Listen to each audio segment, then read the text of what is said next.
Chronicle, really good movie. These three high school guys find a rock on the ground and get superpowers, and it's awesome. Watch it before this video, because spoilers, unless you don't care about that stuff. Anyway, here's everything I have to say about it. Whoosh. The first thing I noticed while rewatching the film Chronicle was that the decision the main character, Andrew, makes at the start of the movie, that is to start recording everything that happens to him, is by all accounts a baffling way to introduce the audience to him. Initially, it seems that this is done in an effort to pacify his alcoholic and abusive father, as we see him pounding on Andrew's door, seemingly intent on giving him some good old-fashioned domestic violence, until Andrew tells him that he has this all on tape, at which point his father finally calms down. The following sequence of Andrew recording what seem to be fleeting moments of his terminally ill mother come across as even more understandable things to document. But then, Chronicle throws a curveball at you by cutting to Andrew's ride to school with his cousin Matt.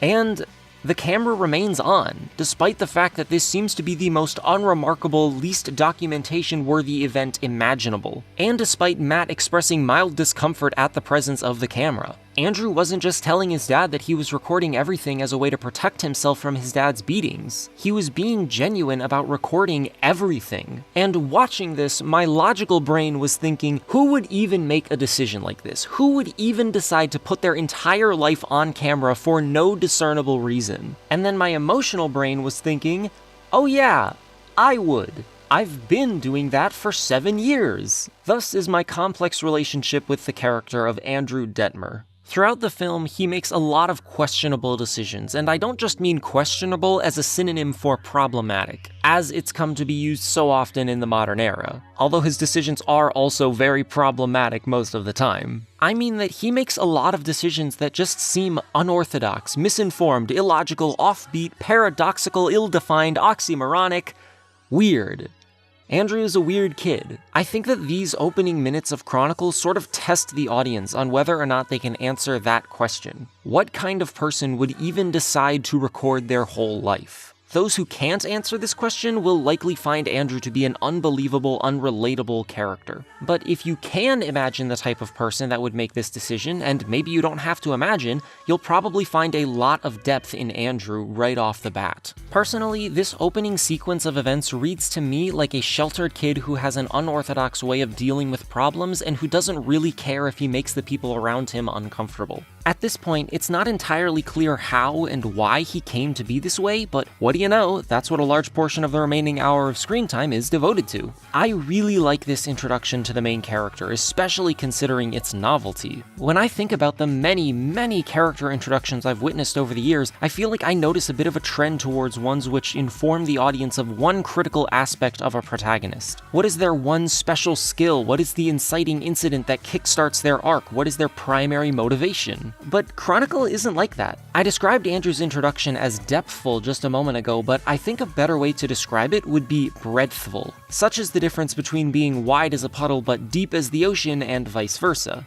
The information we learn about Andrew isn't very specific or concrete, but in my opinion, it does a great job at getting the audience thinking about him. Thinking about the many possible events that occurred in his life which ultimately led him to carrying a camera around everywhere he goes to record everything that happens to him. Moreover, this introduction to Andrew simultaneously serves as an explanation for the type of film that Chronicle is. That is, a found footage movie. We don't just see the events that take place in this story through a video camera because it's cool and a stylistic choice. It actively builds characterization for the people who are on and behind the camera. Steve and Matt, for instance, both end up doing some camera work at points in the film, naturally illustrating Andrew's influence on them. Neither Matt nor Steve express support for Andrew's decision to carry a camera around until they find this hole in the ground and subsequently develop telekinesis, an ability that brings them closer together but also distinctly separates them from everyone else. Both Steve and Matt struggle with feelings of inauthenticity. Matt projects what he thinks is the behavior his peers want to see from him in order to fit in, and Steve represses the things in his life that are troubling him so that others can vicariously feel as though their problems don't exist through interacting with him. In layman's terms, they both need to stop caring so much about what others think of them, something Andrew has already mastered and taken way too far by the end of the film. When we see Matt and Steve individually embrace the camera, it tells us that they understand Andrew. They've become willing to put up a barrier between themselves and others, which is what they both need to do to better figure out who they are. When did I become the one who's out here filming myself? Andrew, on the other hand, needs to do the exact opposite. He needs to let his barrier down and allow others to get close to him, something he finds extremely difficult because the two closest people in his life are A, actively physically abusing him, and B, dying. That's why it's so important that he, Steve, and Matt share their psychic powers along with the camera. The found footage nature of the movie progresses and represents the way that our three main characters rub off on one another, and it just gives the whole film a really unique texture. But for some reason, I feel like I'm the only person to really point this out. From what I've seen, the general discussion surrounding the found footage aspect of Chronicle is that Josh Trank did a very good job getting around the limitations imposed by the found footage style by having Andrew levitate the camera nearly constantly once he's able to do so, allowing for more cinematic freedom while largely maintaining the audience suspension of disbelief. But I haven't seen anyone actually appreciate the narrative additions that the found footage nature of this movie provides outside of the extremely obvious, that it immediately and effectively puts us in the character's shoes. From what I can tell, most people just peg Chronicle as the one that had the idea to do a found footage movie with superpowers, and also it's pretty good. I think I put a lot of value on how artists make creative and innovative uses of the mediums in which they create. I truly believe that limitation is the catalyst for creativity, and I love watching that process unfold, which is what I get out of Chronicle. I appreciate how it manages to break the rule in found footage movies that all the camera angles have to look like someone's actually holding the camera in a way that makes sense in its story. But what I really love is how it makes use of the inherent limitations of a found footage movie to add something to experience that wouldn't be possible without those limitations. Another criticism I've seen given to Chronicle in regards to how it handles the found footage style is that it doesn't really justify why the audience is seeing the events of the film. Who's editing all the clips together from what ends up being a ton of different cameras? I mean, we know it's not Andrew, because he's busy. Moreover, why is it that all these clips are played in the perfect order to not leave any random loose ends in the narrative and stuff like that? To me, the explanation for these questions is obvious. There is no editor. No one prepared this movie for the audience. There was never an in-universe reason for why we are able to see this footage, and there never was meant to be one. Would the film be even better if there were? Yeah, probably, but Chronicle is about teenagers who find a glowing rock underground that gives them telekinesis. No matter how good a job the movie did at making the audience feel like they're a part of this universe by viewing the footage, that feeling would be strained by its more fantastical elements. So honestly, I'm glad they didn't even really bother trying to find a way for the audience to physically insert themselves into the story. Rather, it chooses to basically make the audience and the camera one and the same. When you watch Chronicle, you're not seeing the recording that the camera took at a later time. You are the camera, or cameras, and you're watching the events unfold as they happen. And I think if you were able to naturally view the film through this lens, it would actually become easier to immerse yourself in it and just marvel at everything they were able to do with the found footage style. When I first watched Chronicle as a 10-year-old kid, I remembered being absolutely baffled at how they got the camera in all these weird positions around the characters. And the scene where Andrew makes it float in front of a mirror blew my mind to shit, seeing as this was the first time I noticed that the camera crew, which would have been required to record a shot like that, wasn't visible. And it gave me the kind of "how did they even do that" reaction that you only really get to have once. By the way, while writing this script, I got even more confirmation that Google is watching my every move because I got recommended this video the day after I wrote that last segment. It's actually a really good video, card in the corner. Anyway, suffice it to say that Chronicle was kind of a landmark movie for me in terms of technical effects. I mean, I had seen The Avengers, which came out in the same year as Chronicle, and obviously had a significantly higher budget and more technically impressive effects work. However, movies like that always felt larger than life to me. I never considered how they would have been able to construct the scenes that happen in the film because I literally couldn't imagine how the events that were taking place on screen would have been able to happen in real life in any capacity. How do they make Iron Man fly? I don't know, he just flies. That's what Iron Man do. But Chronicle is by and large a much more down-to-earth superhero story. It's not about billionaire scientists and international governmental forces and aliens who save the entire planet from other aliens. It's about three teenagers dicking around with telekinesis. There's even a strong suggestion that those grander story elements exist in Chronicle's universe, what with the glowing, presumably extraterrestrial psychic power granting boulder that the main characters happen across, but Chronicle just straight up ignores that aspect of its world. The rock is never explained and never shows up after its introduction. As a result of the exclusive focus on the main character's perspective, it feels a lot more significant than traditional super stories, even when they perform comparatively less significant actions. The film is very clearly turning a blind eye to the implications that these powers could have on society at large, and instead confining its focus to how these powers specifically affect these 3 teenage boys and the people immediately surrounding them. And you realize, oh, what was in the hole doesn't fucking matter. All that matters is what happened to Andrew, what happened to Steve, and what happened to Matt. And even when the film reaches a point where Andrew is destroying skyscrapers, throwing cars around, surely murdering countless innocent citizens, once Matt kills Andrew, we immediately cut away from any of the fallout of this massive psychic battle, because none of that really matters to the story we've been told thus far. We return back to the same camera we started the movie with. One character, Matt, talks about what he's been up to since Andrew's death and what he thinks about Andrew as a person. Even when he mentions that he wants to figure out what went on down in the hole where it all started, he explains that he wants to do so for Andrew and Steve's sake. Not the world's, not for the good of humanity, for Andrew and Steve, the 2 people who Matt went on this very personal journey with. It's a powerful scene. Matt's reflections upon the events of the film feel incredibly natural and still manage to be a conclusive and satisfying ending for the actual plot. This is because he follows the precedent set by the film prior and only focuses on information that is relevant to him,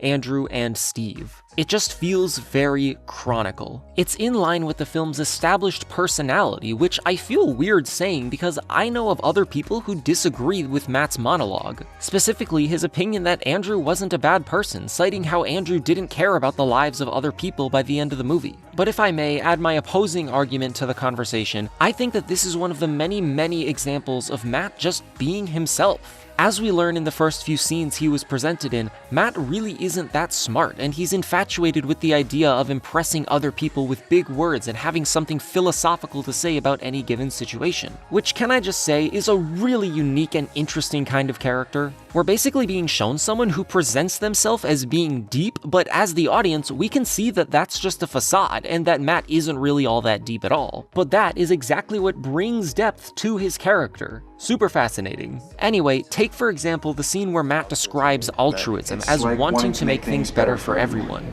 This is a very simplified explanation of what altruism means, but that's the point. This feels exactly like how a kind of superficial but genuinely good-natured 18-year-old guy would describe the concept of altruism. Matt isn't very analytical. He reacts to things based on what he knows is the right thing to do, even if he can't always fully articulate why. And I think that this scene at the end of the film is just the way that Matt chooses to phrase the idea that he sympathizes with Andrew's struggles and that if Andrew received help, things wouldn't have turned out the way they did. Furthermore, Chronicle to me feels extremely confident in its characterization of Andrew as a kid who was just born a little different than most, and who, through his utterly messed up family and social life, was turned into a monster. And sometimes, monsters have to be put down. If anything, Chronicle feels a little overconfident in this characterization. I feel that the weakest aspect of this film is how on the nose it gets with Andrew's development. Specifically, in the scene where Andrew is explaining to the camera how a lion doesn't feel bad about killing a gazelle because it's the apex predator, and then proceeds to crush a car in the most ominous possible manner.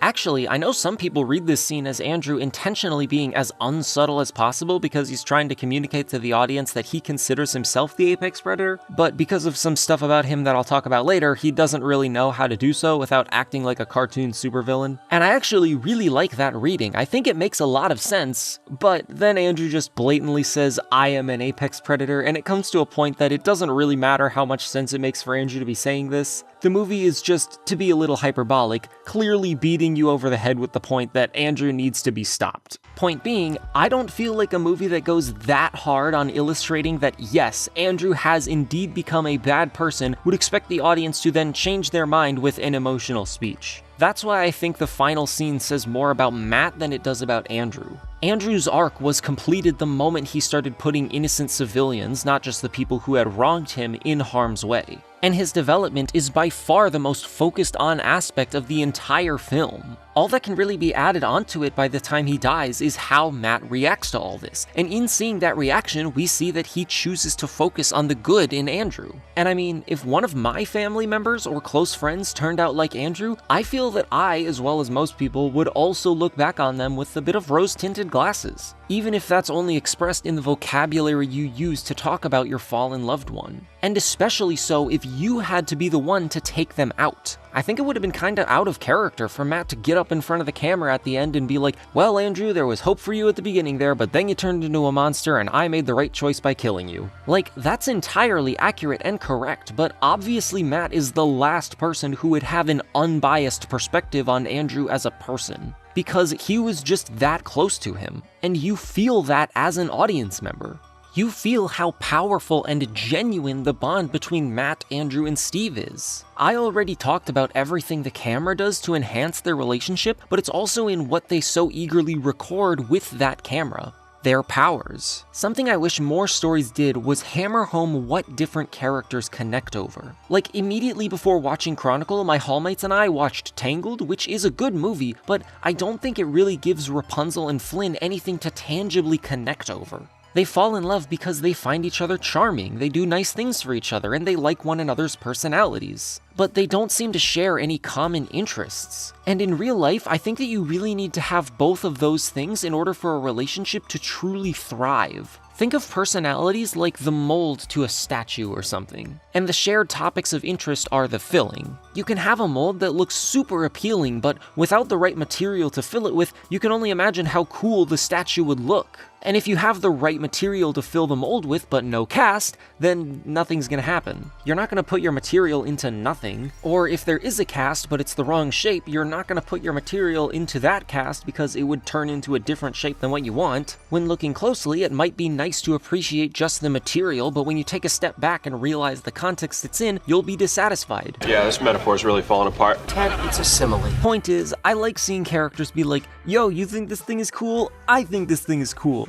Because that's how I make friends. And I can especially relate to that feeling now because I currently live in a college dorm in a completely different state of America than where I used to live. Meaning I am quite literally surrounded by completely new people. Well, at the time you're hearing this, I've become very antiquated with the people I'm living and interacting with because I've been taking forever to write this script, but you get the idea. And it's really made me appreciate how different aspects of people's interests can make them more or less compatible with others. And from my perspective, Chronicle illustrates the budding of a very close friendship so well that it genuinely feels real much of the time. Which I guess is as good an opportunity as any to mention the acting, because it is in no doubt a huge reason why this is the case. Dane DeHaan, Alex Russell, and Michael B. Jordan all display a really impressive range of emotion, which makes the growth in each of their characters feel very believable. I especially love seeing a new, much more serious side of Matt when he chides Andrew for pushing a car off the side of the road. You don't understand how we can be angry? You put a guy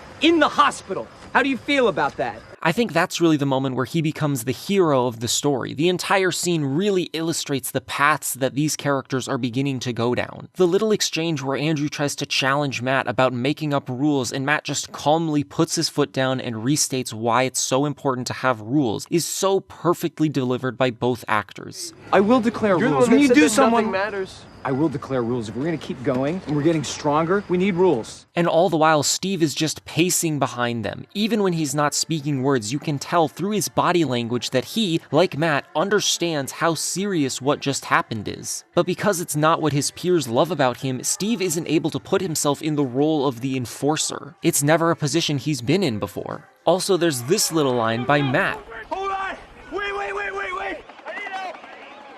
which is just so immaculately delivered by Russell. You can so clearly feel the visceral desperation Matt's feeling. One last example where the acting notably enhances the characterization is in the party scene at around the 50-minute mark, wherein Andrew finally gets to experience being popular after he shows off his powers in a school talent show. And you can feel how it affects him through DeHaan's performance. I love how well he portrays a still socially awkward Andrew who is suddenly being showered with social praise. After being starved of it for so long, Andrew becomes drunk, both literally on alcohol and figuratively on the attention. These are the kinds of performances that you can just extrapolate hours of analysis out of with every scene, and it, in tandem with the writing, works to make Andrew one of the most three-dimensional fictional characters I've seen in a long time. I scratched the surface of him at the beginning of this video, but now I want to get into the real meat of Andrew Detmer and how he relates to myself. Personally, I read Andrew as a kid who struggles to understand social cues. The only exception to this being his parents. They naturally can communicate with him sufficiently because he's lived with them his whole life. But ever since his mom fell ill and his father got more and more aggressive towards him,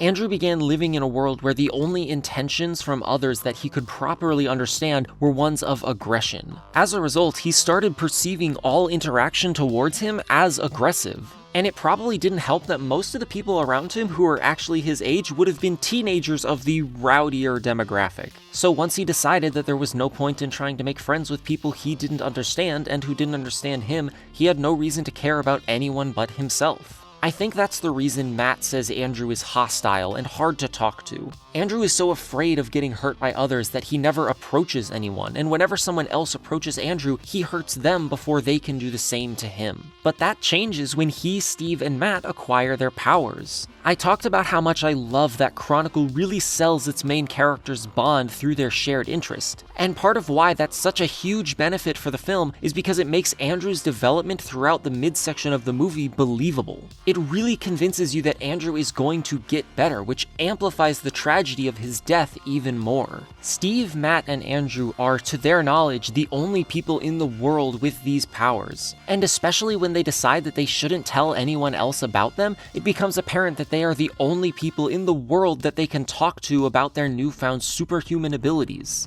They, along with the audience, implicitly understand that the three of them are in this together. But unfortunately, as Andrew starts getting praised for his higher technical prowess than the other two, he starts letting it go to his head. Possibly as a precursor to the unhealthy way he reacts to receiving social praise from all his classmates. Your head is like exploding right now. What? This is the beginning of your downfall. Hubris. Right there. These moments are the seeds which will manifest into Andrew's superiority complex later on, but they are also what encourage him to go even further with his talents. Matt moves the dish cart, everyone laughs. Steve moves a parked car, the three start wooing and hollering. Andrew moves a car while it's on the road.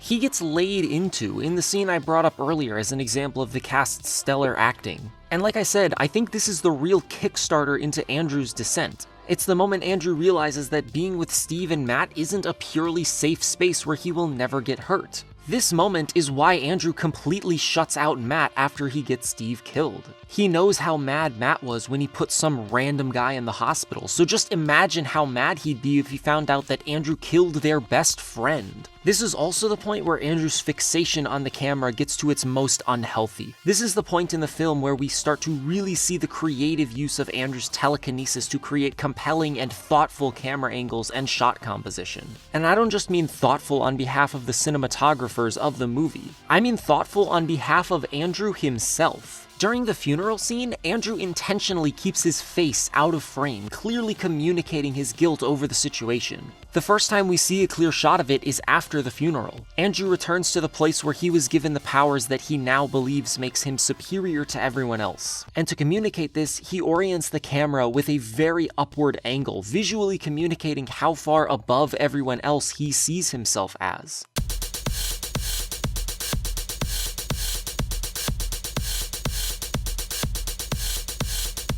Moreover, by blowing himself out with harsh sunlight, it comes across like Andrew is trying to make himself look like a god, but he instead ends up looking like an ominous looming shadow over the viewer. This imagery is pushed even further in the immediately following shot, wherein we see Andrew watching over the people he will soon wreak havoc on. Now even darker and more amorphous of a shadow on the screen, and now taking up even more of the frame. This is also a Dutch angle, which is a technique in cinematography which basically means tilt the camera. camera, and it's used to create an uneasy feeling in the viewer. Things are visually and narratively off balance, an obvious indicator that this is the point where Andrew's mental distortion is starting to have a clearly visible effect on his actions. His warped mind is now taking center stage. Not even a minute later is possibly the most iconic scene in the entire movie, and one of the single best uses of the rule of thirds shot in composition I've ever seen, wherein Andrew explains his apex predator philosophy and then proceeds to crush a car behind him. And while I did call this the weakest aspect of the film for kinda knocking you over the head with the point, that's only really because of the script. And again, this kind of anime villain speech is not out of character for Andrew, it's just that the cinematography alone already communicates most of what Andrew monologues about in this scene. Like how in this scene, and the previous one of him in the bathroom stall explaining how he ripped a classmate's teeth out, the camera is placed up close to Andrew's face, all the while it tilts back and forth, taking the Dutch angle from before even further by rotating between alternate Dutch angles. It's almost as if you're meant to feel motion sick watching Andrew unravel, seeing how he's becoming capable of such fucked up things without any semblance of remorse. And then how could I possibly not mention the scene of Andrew in the hospital? His father breaks the news to Andrew that his mother died. This is the one moment when Andrew and the audience have the opportunity to expect Andrew's father to have an empathetic, human moment of weakness. And what does he do?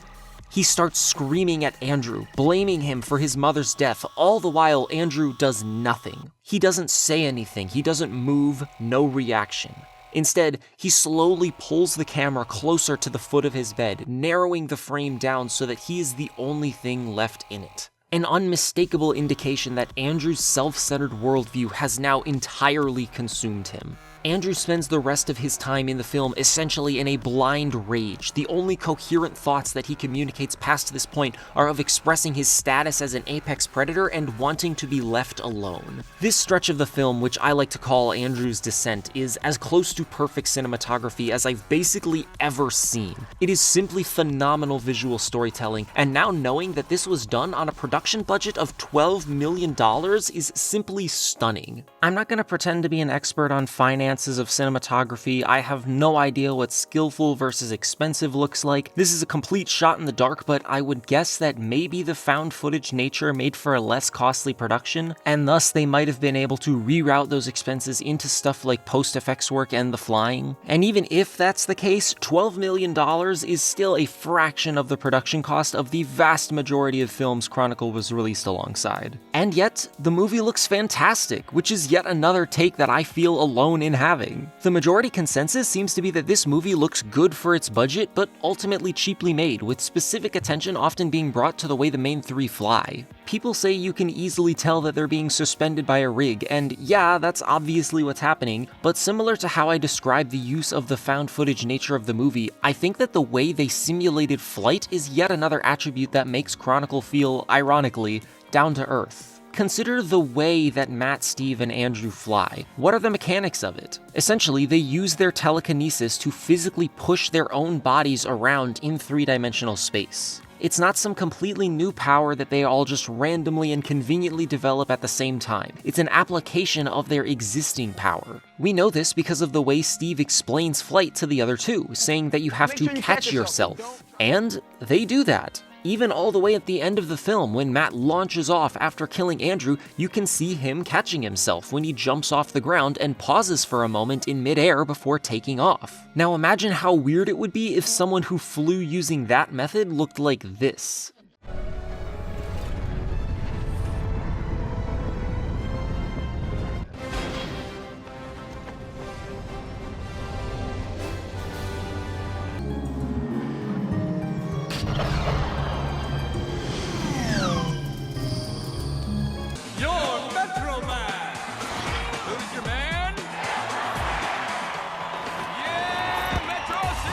It just wouldn't feel right.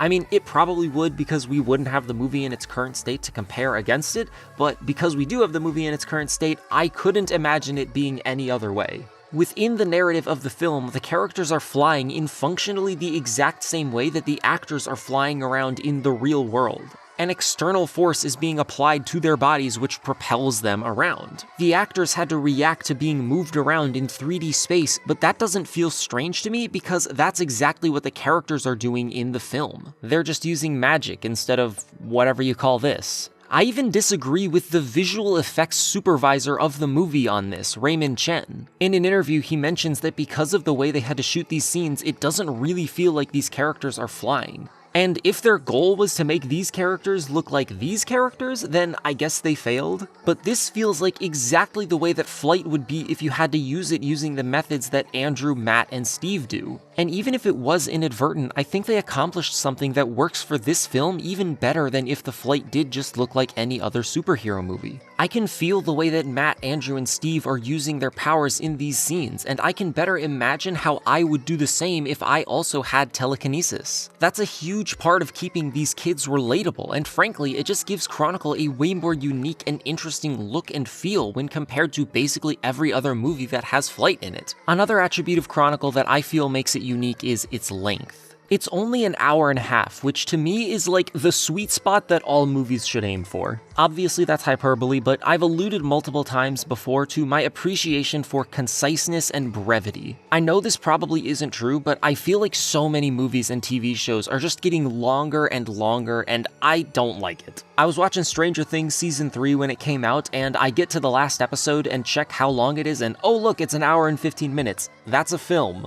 That's just a movie that you put into the show. Or like, Dune is like 2.5 hours long, Endgame is 3, the Snyder Cut is 4 hours long? How? I know it's not a traditional movie, but like, why were people not rioting in the streets over the fact that they just made a 4-hour film? I want to go back to the golden age of cinema when the only thing my parents would take me to the theater to see were under 2-hour-long animated films, but now all the grown-up movies are like 1,000,000 hours long and they take forever to get to the point and everything sucks, it's all bad now. Have I just not grown up? Sure. Do I have ADHD? Probably. Whatever, I don't care. I can't sit for more than 2 hours and just absorb information. And it's insane to me that our society pretends that that's normal. Even when movies are good, 2 hours is like the limit for me. I cannot tell you how many movies I have nearly fallen asleep to. Not completely fallen asleep because I know to pause and get up and walk around or inhale half a box of flavored blasted goldfish, but like, I just don't understand how people can focus on something that long without it being like interactive and stuff. Point is, Chronicle wastes no time, and that's awesome. It does characterization in ways that are compelling while remaining efficient, and its screen time is focused almost entirely on what is most necessary for the narrative it's telling. And since I try to practice what I preach, I won't waste any time in this video with a transition and just talk about what I hinted at earlier with Andrew's character. I alluded to him being bad at picking up on social cues, but let's be honest, that's not the full story, and we all know it. That's right, I'm talking about autism. Nice approach!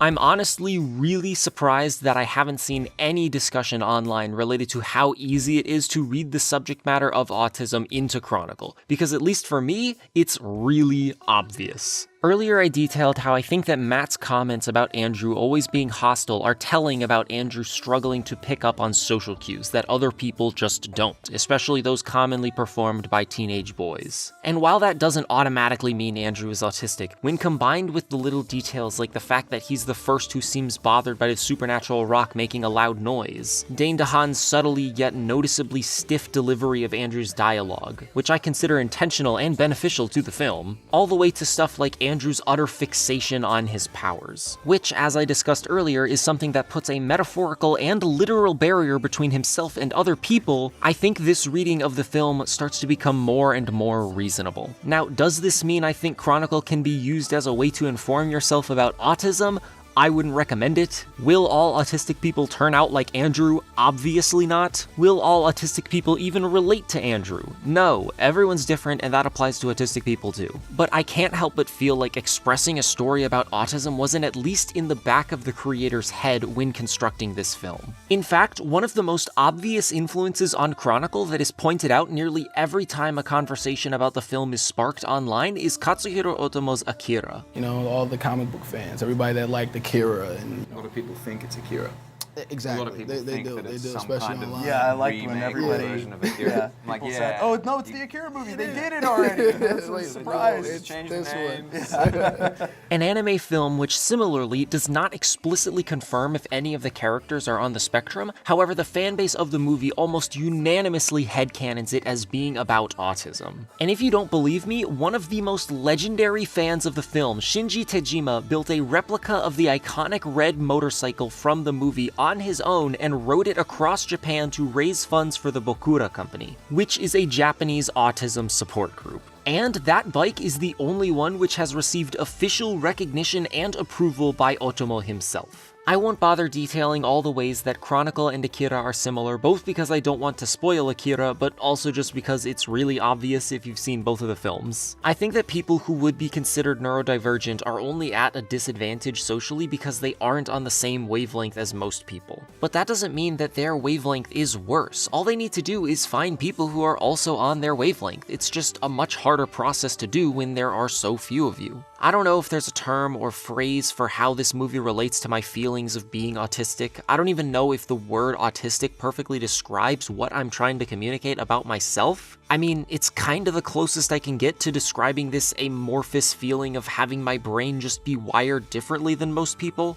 But autism, Asperger's, neurodivergency, all of these terms kinda imply a disability of sorts, like being one of these things would be a detriment to you in society, and I definitely don't have that. I'm perfectly functional, and I have no real issues socializing with other people, which is like the main symptom of autism. However, I nonetheless find myself able to relate to a lot of autistic people in the real world and autistic characters in media, or at least autistic coded characters, since there really aren't that many of them. And a lot of stuff that autistic people, or just people who know more about autism than I do, have said about it feels very applicable to my own experience. I've always been very schedule-oriented, I've always hated loud noises, I've always had a really hard time visualizing things that I haven't seen before. When I get overstimulated, I always bounce my knee or do whatever the fuck you call this with my feet, and I don't even realize I'm doing it most of the time. Most of all though, I have very acute interests. That is to say, I find myself almost completely unable to be notably compelled by the vast majority of stuff normal people seem to be interested in. Music, games, movies, sports, content creators, take your pick. However, when I do become interested in something, I get really intensely interested in it and only it. For instance, I've never had that much of a thing for music. I would listen to music a lot when I was walking in between classes at school or driving or other activities that don't require constant sonic engagement because of the whole needing constant stimulus thing, but it would always just be for the sake of having something to listen to.